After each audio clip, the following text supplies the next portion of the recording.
à tous et bienvenue dans cette nouvelle saison du 15-30. Pendant toute la semaine, j'aurai le plaisir de vous retrouver à 15h30 pour notre rendez-vous quotidien. Et aujourd'hui, comme chaque premier jour du tournoi, je reçois Didier Gérard, directeur de l'Open d'Orléans. Bonjour Didier. Bonjour Vanessa. Alors cette année, c'est déjà la 17e édition de l'Open d'Orléans. Que ressentez-vous ? Eh bien, que cela ne nous rajeunit pas. C'est vrai qu'on a débuté en 2005 cette belle aventure et à la 17e édition, c'est vrai que l'Open d'Orléans d'aujourd'hui n'a plus rien à voir avec celui de 2005. Que de chemin parcouru avec toute l'équipe d'organisation, les partenaires, donc bien sûr un nombreux public qui a toujours grossi au fil des années. Donc là, je pense qu'aujourd'hui, on est au maximum de ce qu'on peut faire et c'est pour ça, entre autres, qu'il va falloir penser autre chose, autrement. Alors le tableau qui sera remis au vainqueur en simple, c'est une belle tête de tigre colorée. Tout le monde est dithyrambique à son sujet. Qu'a voulu représenter l'artiste Lucie Estève ? Quand elle m'a présenté ce tableau, ma première réaction, c'est que j'ai reculé d'un ou deux mètres tellement j'avais l'impression que le tigre allait me sauter dessus. Donc c'est pour vous dire la réalité de ce tableau. Donc évidemment, je voyais pas trop ce que je pouvais faire de ce magnifique tableau à l'Open d'Orléans. Et elle m'a convaincu en me disant que pour elle, les joueurs de tennis, c'était des félins. Il fallait de l'endurance comme les tigres. Il fallait de l'agressivité comme un tigre. Et donc je me suis dit effectivement, ça peut ressembler à l'image d'un joueur sur un court. Il faut aussi un peu un félin sur un court quand on monte au filet. C'est quand même pas facile. Et puis pour terminer, le petit clin d'œil, c'est que en 2005, les joueurs rentraient sur le court central avec la musique du film de Sylvester Stallone, Rocky III, Eye of the Tiger. Et je me suis dit que c'était sympa pour le dernier Open d'Orléans au Palais des Sports. Alors ce clin d'œil à cette première édition de l'Open d'Orléans, on la retrouve aussi avec une paire qui s'est inscrite, Nicolas Mahut et Édouard Roger Vasselin. Nicolas qui a gagné la finale en double et qui a été finaliste en simple, et Édouard qui était le premier joueur à remporter le premier match en 2005. C'est aussi un beau clin d'œil. Je me souviendrai toujours d'Édouard. Je suis allé le voir lorsqu'il a gagné le match et je lui ai dit, Édouard, à jamais, tu seras le premier vainqueur de l'Open d'Orléans. En plus, un Français. C'était parfait, j'ai joué contre son père, donc c'était vraiment j'étais très content de ça. Et puis donc Nicolas est une star à Orléans. Il a gagné plusieurs fois le simple, plusieurs fois le double. C'est un garçon tellement sympathique.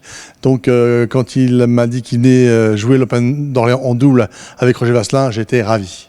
Alors la fidélité des joueurs comme Nicolas Mahut justement, c'est quelque chose d'important pour vous ? Oui, parce que ça veut dire quelque chose. Ça veut dire que l'équipe d'organisation a bien fait son travail. Ça veut dire qu'on est accueillant, ça veut dire qu'on est souriant, ça veut dire qu'on est rigoureux, ça veut dire qu'on est professionnel. Parce qu'un joueur qui sait que le tournoi n'est pas au top, il reviendra pas. Il y en a tellement dans le monde. Faut que je rappelle quand même qu'il y a plus de 200 tournois dans le monde. Donc avec 50 semaines, ça fait 4 tournois par semaine. Donc c'est une compétition entre mes collègues des tournois qui se trouvent à travers le monde, en Europe ou ailleurs. Et donc on se doit, nous, d'être le plus accueillant possible, le plus rigoureux possible pour que le joueur puisse exprimer son meilleur tennis dans les meilleures conditions possibles.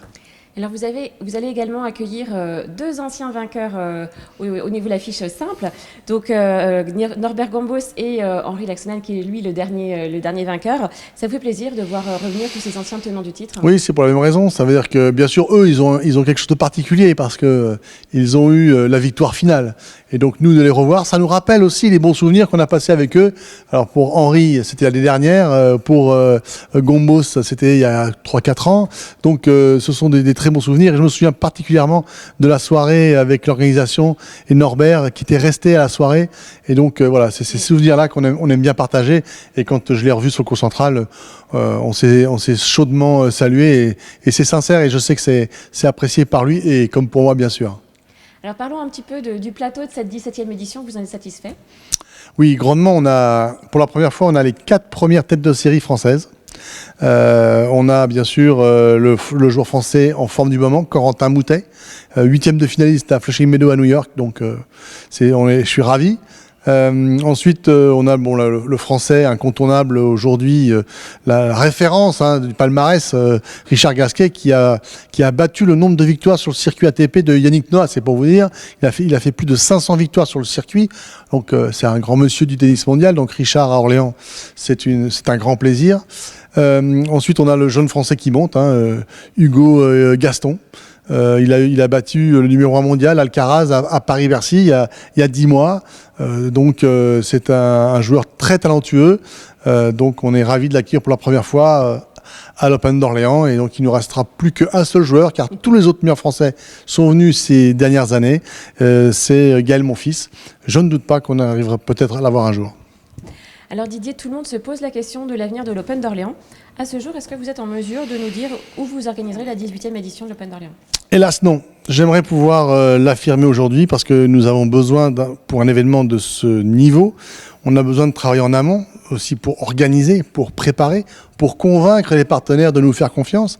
Et malheureusement aujourd'hui, je ne sais toujours pas ce qu'il va se passer.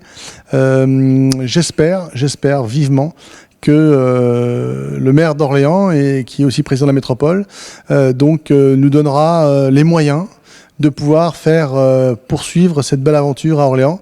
Et donc j'espère qu'il nous donnera de bonnes nouvelles au plus tard ce dimanche, jour de la finale, où il y aura 3000 spectateurs. Et ces spectateurs-là, on leur doit, de par leur fidélité, on leur doit la transparence et leur dire l'année prochaine, voilà ce qui va se passer. Mais ce ne sera plus au Palais des Sports.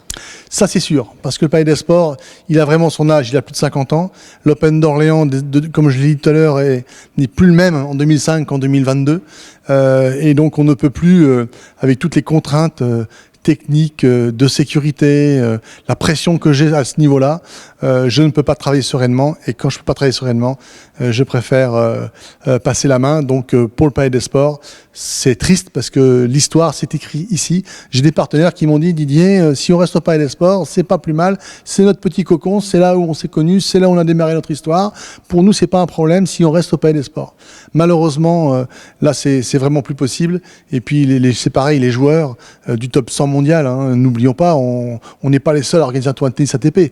Donc, ces joueurs-là, ils vont à travers le monde. Si vous voyez les stades qu'il y a en face dans d'autres pays, il faut vraiment qu'on arrête parce que après l'image du tournoi va au niveau de l'organisation va en pâtir et ça je ne le veux absolument pas. Alors Didier, pour conclure, que pouvez-vous dire à nos spectateurs pour leur donner envie de venir cette semaine au Palais des Sports ? La convivialité. La convivialité, on en a eu trop peu ces dernières années à cause du Covid. Et donc aujourd'hui, on a besoin de se retrouver, de faire la fête ensemble, de partager des bons moments, de se voir sans les masques, de boire un verre ensemble, de rigoler ensemble, de voir du sport, quel qu'il soit. Donc cette semaine, le sport numéro 1, c'est le tennis à Orléans. Donc venez nombreux nous retrouver, on a 3200 places. Il y a toujours un petit peu de place, on trouvera toujours une petite place pour vous. Donc même si on a beaucoup de monde qui ont déjà réservé leur place, plus on est, plus on rit. Et donc merci à tous ceux qui vont venir toute la semaine au Palais des Sports d'Orléans. Je rappelle que la billetterie en ligne est sur www.opendorléans.com et vous pouvez aussi venir directement au Palais des Sports. Merci beaucoup Didier Gérard, très bonne semaine. Merci Vanessa. Quant à nous, nous nous retrouverons demain pour un nouveau numéro du 15-30.